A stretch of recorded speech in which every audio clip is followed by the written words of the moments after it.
There is a brand new feature on Zoom that really helps teachers out there. Normally, when you go to views, you get speaker, you get gallery, but now they've introduced immersive view. What is immersive view?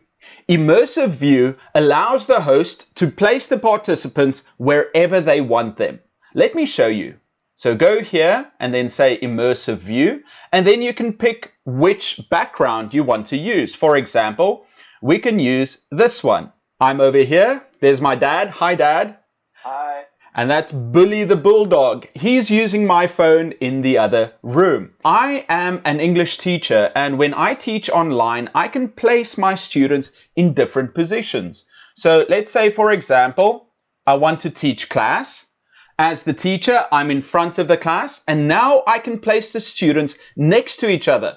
That way they also know if they're in a group or who they have to work with. If I say, Dad, can you please play with Bully? Something interesting that you might notice is that my dad has a different webcam, so he doesn't have the replacement view.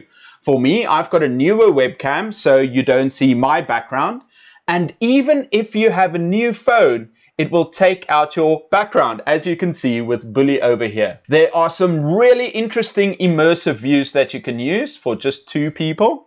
And there's Bully. Or you can use something like this, where you can put people into different groups. This is fantastic for teaching, so that a teacher knows where the students are and the students know their groups. This is great for meetings and also for online teaching. So you can go here and you can say manually, and then you can decide where you want to place everyone. If you want to exit immersive view, you can click here on view, speaker, and then stop and go back to the normal Zoom view. Zoom is doing incredible things to help us improve the platform. As a teacher, I think immersive view is a great step forward to make online teaching even better.